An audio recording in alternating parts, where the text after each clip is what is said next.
Freelancer ও social media এর উপর 7.5% VAT দিতে হবে সরকারকে। বেশ ভালো কথা। মানে 1 লাখ টাকা আপনি ফ্রিল্যান্সিং ভাবে বা সোশ্যাল মিডিয়া থেকে যদি আয় করেন, সরকারকে 7,500 টাকা দিয়ে দিতে হবে। সেটা না হয় মানলাম, দিলাম। 7,500 টাকা না, 10,000 টাকা দিব। তবে সরকার এই ব্যক্তিগুলাকে কি দিচ্ছে সেটা আগে দেখতে হবে।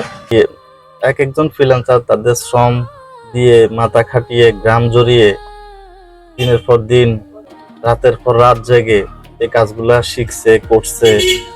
সরকার কি এদেরকে কোনো একটা আইটি সেকশনের অফিস খুলে দিছে বা ফ্রিতে এই কাজগুলা শেখার কোনো ব্যবস্থা করে দিছে?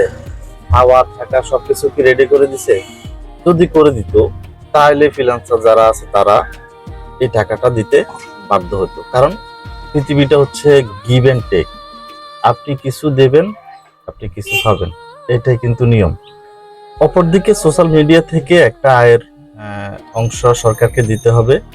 এবার সেটা নিয়ে একটু কথা বলি। বিষয়টা হচ্ছে সোশ্যাল মিডিয়া বলতে বোঝা যারা ফেসবুকিং করে, কন্টেন্ট ক্রিয়েশনে আছে, ইউটিউবিং বা অন্যান্য সোশ্যাল মিডিয়া থেকে যারা আর্নিং করে, এটারও 7.5% সরকারকে দিয়ে দিতে হবে।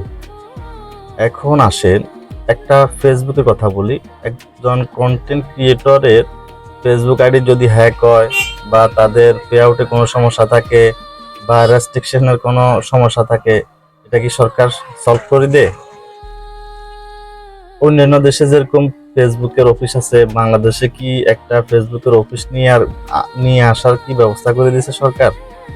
তাহলে সোশ্যাল মিডিয়া যারা কাজ করে, কন্টেন্ট তৈরি করে, তারা কেন সরকারকে 7.5% ভ্যাট দেবে?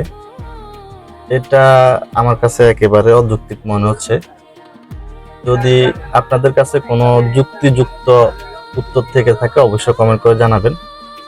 আমার কথা হচ্ছে, যারা এই প্রস্তাবটা রাখছে, আপনি ঠিক আছে, আমি যেটা দুইটা তো ব্যাখ্যা করছি। যদি ফ্রিল্যান্সারদের জন্য এই ব্যবস্থাগুলো আগ থেকে করে রাখতেন বা এখন বর্তমানে যদি আপনি বলেন যে যারা ফ্রিল্যান্সিং কাজ করবে তাদের সবকিছু ফ্রি, থাকা খাওয়া এবং যে কোনো একটা আইটি সেকশনে ভর্তি হওয়া সম্পূর্ণ ফ্রি, তাহলে আপনি এটা একটা ধার্য করতে পারেন যে আমি তোমাদেরকে এত ফ্যাসিলিটি দিছি, তোমরা ইনকাম করতেছো, এখন আমাকে দিচ্ছ না কেন? অপরদিকে যারা সোশ্যাল মিডিয়াতে আছে তাদের জন্য সেম একটা ব্যবস্থা করে দিবেন।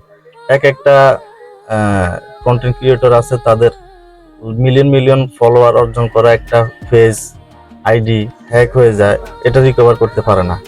যদি রিকভার করতে হয় কোনো একটা ভালো আইটি সেকশনের লোকের সাথে কথা বলে এটা সলভ করতে হয়, তাও মোটা অঙ্কের টাকা তাকে দিতে হয়। এবং এগুলা যদি সরকারিভাবে করা হয় তাহলে আমরা এগুলা সরকারকে ভ্যাট ট্যাক্স দিতে রাজি।